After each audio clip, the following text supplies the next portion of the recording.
내일 아침에 이렇게 해보세요. 타이머를 15분으로 맞춰놓고 아무 운동화나 신고 나가세요. 속도도 거리도 자세도 생각하지 마세요. 그냥 달리세요. 말을 할 수 있을 정도로 가볍게, 하지만 말하고 싶지 않을 정도로 힘들게 달리세요. 그게 전부입니다. 15분. 음악 플레이리스트 하나만 틀어놓고 광고 없는 시트콤 한 편 길이면 충분합니다. 대부분의 사람들이 이해하지 못하는 것은 바로 이것입니다. 15분이라는 시간은 타협이 아닙니다. 아무것도 안 하는 것보다는 낫다는 의미가 아닙니다. 그것은 임계점입니다. 생물학적 전환점입니다. 신체가 세포 수준에서 스스로를 재구성하고 눈에 보이지 않는 장기를 재구조화하며 수년간의 약물 치료를 통해서만 근접할 수 있는 규모의 조직 재구성을 시작하는 최소 용량입니다. 그리고 이 모든 것은 단 한 걸음부터 시작됩니다. 지금 당신 몸속에서 실제로 일어나고 있는 일은 다음과 같습니다. 발이 땅에 닿는 순간 일련의 과정이 시작됩니다. 근육은 휴식 상태의 심장이 공급할 수 없는 속도로 산소를 요구합니다.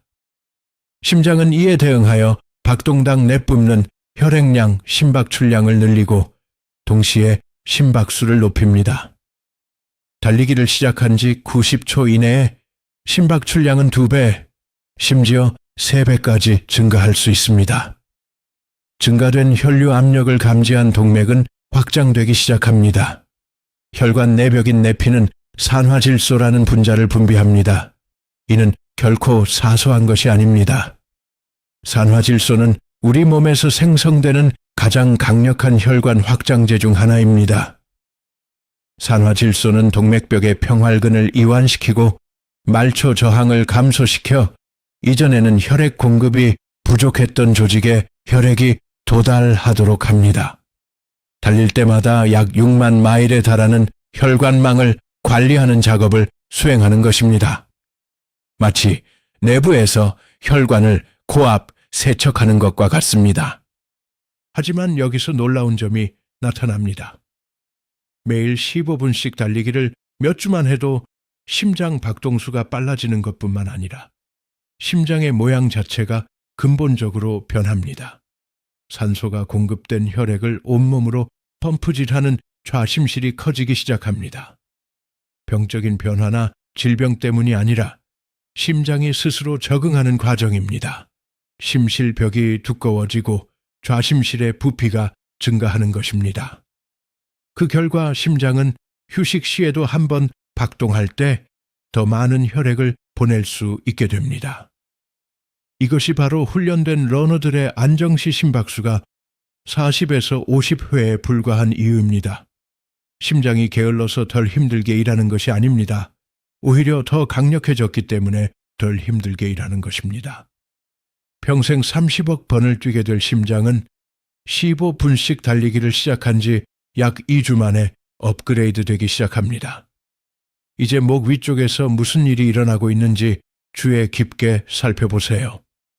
달리기를 시작하는 바로 그 순간 뇌에서는 BDNF라는 단백질이 분비됩니다. BDNF는 뇌 유래 신경영양 인자입니다. 연구자들은 때때로 이를 뇌를 위한 기적의 영양제라고 부르는데 다소 단순화된 표현이긴 하지만 틀린 말은 아닙니다. BDNF는 뇌의 기억 및 공간지각 중추인 해마로 이동하여 새로운 신경세포 생성을 촉진하는 성장 신호입니다. 낡은 신경세포를 복구하는 것이 아니라 새로운 신경세포를 생성하는 것입니다. 바로 성인 신경세포 생성입니다. 과학계는 수십 년 동안 성인의 뇌는 새로운 신경세포를 생성할 수 없다고 주장해 왔습니다. 하지만 달리기는 조용히 이러한 통념을 뒤집었습니다. 2023년 사이언스 다이렉트에 발표된 한 연구는 유산소 운동, 특히 중강도에서 고강도 운동이 해마와 전두엽 피질에서 BDNF 생성을 증가시킨다는 사실을 확인했습니다. 기억력이 더 빨리 강화되고 감정 조절 능력이 향상되며 실행 기능이 더욱 날카로워집니다. 이 모든 것은 적당히 건강한 70세 노인이 유지할 수 있는 속도로 15분 동안 앞으로 나아가는 것만으로도 가능합니다. 기분 변화는 심리적인 것이 아닙니다. 의지력이나 긍정적 사고 혹은 훈련의 만족감 때문도 아닙니다. 바로 화학작용입니다. 아식스 연구소는 달리기 중 기분 개선이 시작되는 정확한 시점을 추적한 결과 놀랍도록 일관되게 15분 9초에 나타난다는 사실을 발견했습니다. 20분이 아니라 장거리 달리기 후에도 아닙니다. 바로 15분 9초입니다.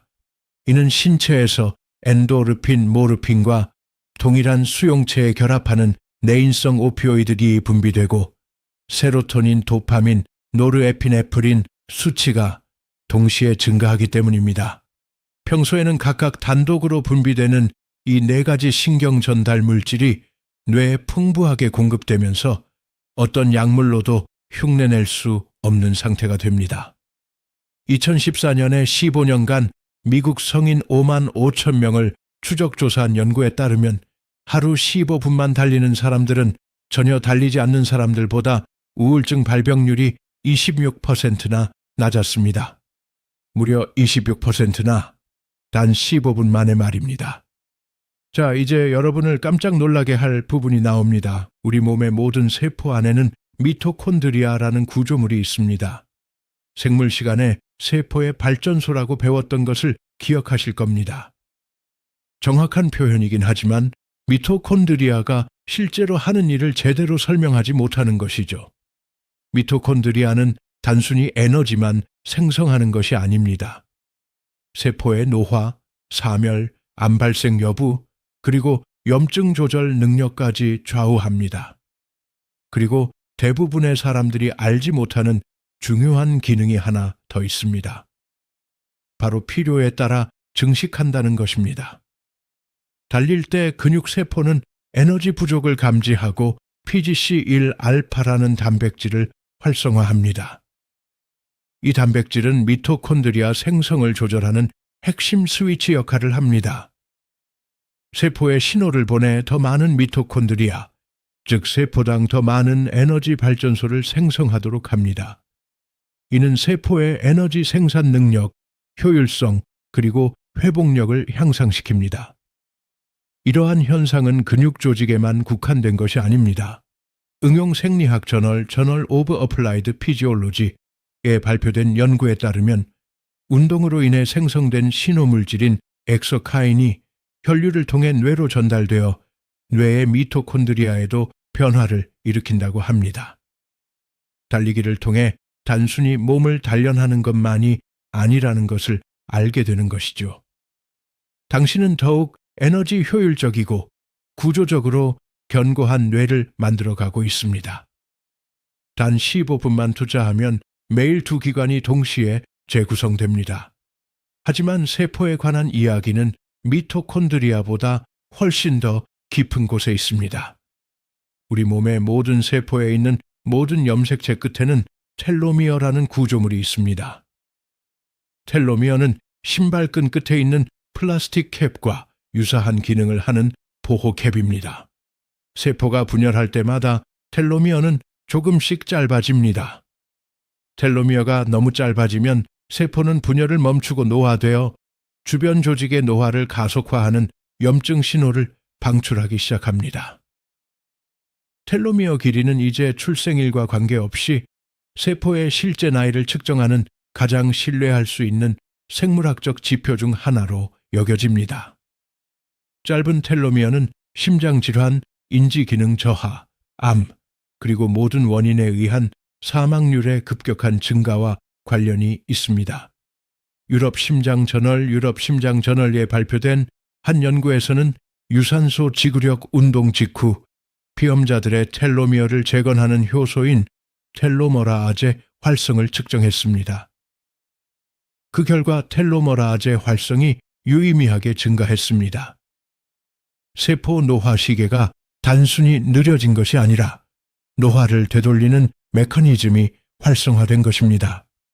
미토헬스의 연구 결과에 따르면 유산소 운동 꾸준히 하루 15분씩 달리는 것과 같은 운동은 세포 수준에서 생물학적 노화를 거의 9년이나 늦추는 효과가 있는 것으로 나타났습니다. 무려 9년이나 말이죠. 약물이나 보충제 때문이 아니라 오로지 운동 덕분입니다. 그 구조적인 사실을 명확히 생각해 보세요. 당신은 40세입니다. 매일 15분씩 달리기를 시작합니다. 60세가 되었을 때 당신의 세포는 51세의 생물학적 특징을 지니고 있을지도 모릅니다. 당신의 실제 나이와 생물학적 나이 사이의 격차는 달리기를 하는 매주 점점 더 벌어집니다. 시간이 멈춘 것이 아니라 세포의 복구 시스템이 최대 효율로 기능하는 데 필요한 자극, 즉 기계적 부하를 제공했기 때문입니다. 스트레스에 대해 아무도 당신에게 말해주지 않았던 것이 바로 이것입니다. 달리기를 할 때 코르티솔로부터 도망치는 것이 아닙니다. 오히려 코르티솔을 대사시키는 것입니다. 코르티솔은 심리적 스트레스에 반응하여 부신에서 분비되는 에너지 분자입니다. 코르티솔은 신체 활동을 통해 소모되도록 설계되었는데 예를 들어 포식자로부터 도망치거나 등산을 하거나 싸움을 할 때처럼 말입니다. 스트레스에 직면하여 억지로 가만히 있을 때마다 코르티솔 수치가 올라가는 아침 출근길 교통체증 속에서 꼼짝 않고 앉아 있을 때마다 턱을 꽉 다물고 몸을 뻣뻣하게 유지하는 모든 발표에서 코르티솔은 대사되지 않고 순환합니다. 축적된 코르티솔은 면역 기능을 억제하고 수면 구조를 방해하며 동맥 조직의 염증을 일으키고 해마의 가소성을 저해합니다. 달리기는 이러한 현상을 이완이 아닌 화학적 작용을 통해 역전시킵니다. 근육이 코르티솔을 소모하는 것입니다. 부신에서 분비되는 코르티솔은 더 이상 축적될 곳이 없습니다. 그리고 15분 후 달리기를 멈추고 엔도르핀 시스템이 활성화되면 신경계는 가장 명확한 생물학적 신호 중 하나를 받게 됩니다. 즉, 위협이 사라졌고 에너지가 소모되었으며 몸이 안전하다는 신호입니다. 이것이 바로 아침에 최악의 하루를 보냈더라도 15분 달리기를 하고 나면 완전히 다른 기분으로 돌아올 수 있는 이유입니다. 상황은 바뀌지 않았습니다. 달라진 것은 바로 함께하는 사람들입니다. 이제 잠자리에 들 때 우리 몸이 매일 밤 무엇을 짊어지고 있는지 생각해 보세요. 대부분의 사람들은 정신이 과하게 활동해서 잠을 잘 못 자는 것이 아닙니다. 오히려 신체에 여전히 부담이 남아있기 때문에 잠을 잘 못 자는 것입니다. 체내에서 완전히 배출되지 않은 코르티솔은 멜라토닌 생성을 억제하고 근육 긴장은 부교감 신경계가 완전히 활성화되는 것을 방해합니다. 2019년 연구에 따르면 일주일에 75분, 15분씩 5회 달리기를 하는 사람들은 앉아서 생활하는 사람들에 비해 수면의 질과 생체 리듬 안정성이 눈에 띄게 향상된 것으로 나타났습니다. 연구진은 그 메커니즘이 간단하다고 제안했습니다. 운동은 수면 각성 주기를 조절하는 주요 환경 신호라는 것입니다. 우리 몸은 휴식을 취하기 위한 전제 조건으로 신체적 피로를 기대합니다. 피로가 없으면 우리 몸은 새벽 3시까지 이유도 모른 채 부분적으로 깨어있고 부분적으로 부담을 안고 부분적으로 깨어있는 상태를 유지하게 됩니다. 달리기는 당신이 태어나기 전부터 몸이 기대해왔던 것을 충족시켜줍니다. 자, 이 모든 것, 즉 심장 리모델링, BDNF 급증, 미토콘드리아 생합성, 텔로머라제 활성화, 코르티솔 대사, 생체 리듬 재설정 등을 모두 고려하여 계산해 보세요. 2014년 미국 심장학회지 저널 오브 더 아메리칸 칼리지 오브 카디올로지에 발표된 연구에 따르면 하루에 5분에서 10분 정도 저속으로 달리는 것만으로도 모든 원인에 의한 사망 위험이 통계적으로 유의미하게 감소하는 것으로 나타났습니다. 2020년 연구 검토에서는 정신건강에 대한 이 점은 10분에서 60분 정도 달릴 때부터 시작된다는 사실이 확인되었습니다. 모든 원인에 의한 사망률을 추적한 연구에서는 매일 15분씩 운동량을 늘릴 때마다 사망률이 4% 감소하는 것으로 나타났습니다. 이것들은 단순한 추세선이 아닙니다. 이것은 용량 반응 곡선입니다. 신체는 당신의 이야기에 관심이 없습니다. 예전에 더 많이 달렸다거나 앞으로 더 많이 달릴 계획이거나 시작하려고 마음먹었다는 것도 중요하지 않습니다. 신체는 바로 지금 오늘 15분 동안 실제로 하는 활동에 반응합니다. 이를 위해 헬스장 회원권은 필요 없습니다. 훈련 계획, GPS 시계, 코치, 특정 시간대, 최적의 조건도 필요 없습니다. 수억 년 전부터 존재해온 생물학적 프로그램을 활성화하는 최소한의 필수 입력만 있으면 됩니다. 언어, 문명, 그리고 인간이 운동을 하지 않을 때 발생하는 결과를 관리하기 위해 만들어낸 모든 시스템보다 훨씬 이전에 진화한 프로그램입니다. 가젤은 자신의 본능과 타협하지 않는다. 달릴 뿐이다. 그러면 안전해진다. 이제 15분이 얼마인지, 그리고 그 시간으로 무엇을 얻을 수 있는지 정확히 알게 되셨습니다. 시간이 있느냐 없느냐는 문제가 아니었습니다. 문제는 당신이 무엇을 더 중요하게 생각했는지입니다.